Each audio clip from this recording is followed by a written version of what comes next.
The Oblivion Remaster is so much more than a remaster, and when the first screenshots leaked, I thought that remastered's got to be a typo, because it even then, I think, looked like a remake. But after playing for 3 hours, I think I know why they opted to call it a remaster, and I think that's informative to other game devs that are going to do projects like this. But also, this could really change things for Bethesda, both with new, current, and old games going forward, and I've got some ideas of what might happen. Now, if at any point during this quick video you like what you hear, be sure to hit like and subscribe so you catch more of my videos or live streams. So let's just talk about the good. I am going to have to mention some of the bad and rough edges that I think get addressed soon, or I hope they get addressed soon. I also want to give some thoughts about how this could impact, future or current Bethesda titles because of what they've been able to achieve with this game. Let's just talk about the good. Graphically, obviously, that's the thing that I think a lot of people are going to focus on. Just when you start, the character creator, it doesn't feel like a remaster or some old game. It feels like a game that you would buy today from a big AAA company with a big budget, and they've put a ton of work into their character creator. I was very pleased with how it looked, all of the faces, the facial expressions, the texture, the hair. They did a very, very good job. And when you move from that into the world itself, one of the things I noticed almost immediately was the lighting.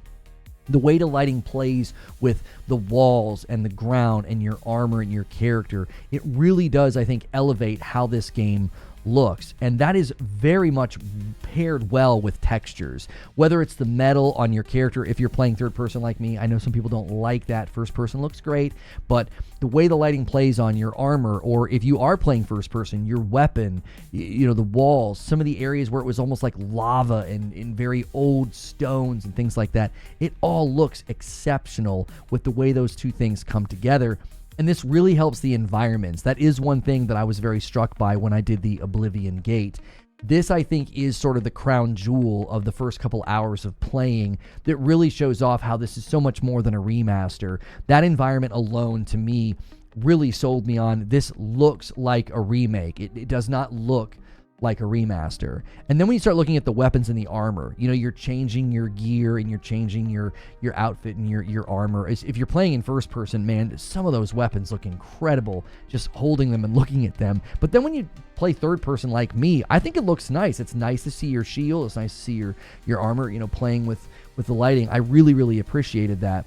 And that flows into the next thing I want to talk about, the combat. This was probably my biggest concern. I was like, is it going to feel bad? Is it going to feel clunky? Is it going to feel old? And it really felt a whole lot better than I expected. I honestly think it felt better than Avowed. And I know some people are probably going to think that that's crazy, but I did not think Avowed felt very good. There was something about being able to increase the FOV and the fluidity of my movement and just the swinging and the impact on the characters.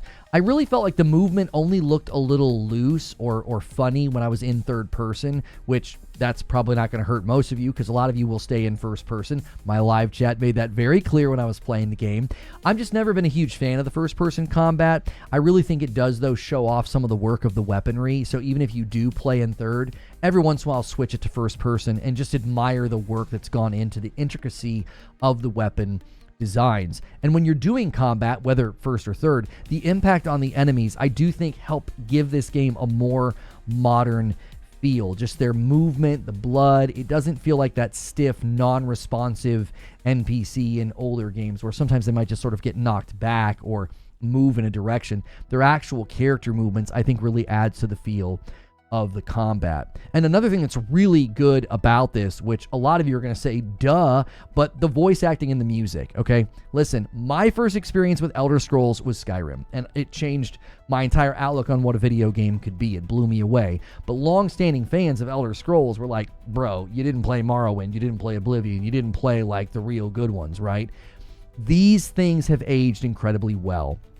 Obviously, we all love Patrick Stewart, but all the voice acting sounded great. It's also written really well. I didn't feel like I was playing some super old game. It felt like I was playing a game right now that would have lots of NPCs and lots of dialogue, and it's at a very, very high caliber. Sometimes when you play a game like this, the sheer quantity of the voice lines tend to degrade or lower the quality of the voice acting. I never felt that way at all in the 3 hours that I played. And the soundtrack is just exceptional. I don't think I should have expected anything else from this franchise, but I was very pleased. A couple of the environments I was very struck by how it just did such a great job setting the tone of where I was. So big ups to the team that did that. Now, there's more voice acting work that they did add, but a lot of what I experienced was just stuff from the original game, and I was very, very pleased with it.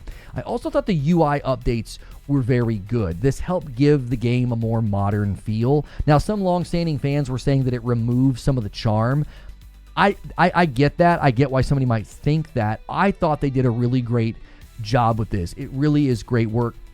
It doesn't have that sort of old game clunky feel. There are some things that you kind of have to adjust to because they're just things they expect you to know about, weapon rating and stuff, but I figured it out fairly quickly, and the tutorials are very helpful. I didn't feel lost. I didn't feel confused. Lockpicking was a lot easier than I expected it to be, but I guess the early ones are all pretty free and easy. So that's all the good stuff, right? I mean, the graphics, the soundtrack, the combat, all way, way better than I expected. That really elevates this. But there are some things that are going to need to be addressed. Okay, let's talk about the bad. There are pretty significant open world stutters that are very noticeable. And yes, there is a day one patch. I downloaded it, I rebooted my game, and everything I'm about to talk about, I still experienced after the day one patch. And the open world stutters are probably the worst thing, because when you're in the non-open world areas, like when I was in the Oblivion Gate, or you're in some of these areas that are more, you can tell it's kind of a curated area, zero problems almost the whole time. Now, there are stutters when you go into sometimes like a new area, or you open a door and go through it, or like there's new sounds. That's a common problem in games. Like, it goes to call the sound file because it's a new enemy you haven't fought yet, and the whole game kind of stutters. They need to figure that out because it's not very enjoyable. You see a new enemy and you're like, oh, what's that? And as it gets close to you and makes a sound, like the game kind of snags. It's very strange. Would like to see them fix that, as well as those open world stutters. I also had a lighting glitch. I fixed it by toggling quality mode and then toggling back to performance mode, and it resolved it. Sometimes the game gets a little funky whenever you load into a new area. Things start kind of like popping in, and the lighting just didn't set itself up properly. It was very bizarre. I even had a loading glitch. Speaking of loading, the loading screens are incredibly fast and short. They're not that noticeable, but then I had one where it just hung there. It was essentially a crash. I had to reboot the game. Now, I think these are all fair things to point out and even criticize, because this is a remaster that they're charging anywhere from $50 to $60 for. So I would love to see them get a quality of life patch pushed out to fix these things, because it really does put a damper on the experience of something that's supposed to look and feel amazing. And by and large, it does. I think that's one of the reasons these sort of stick out, is because they did such good work.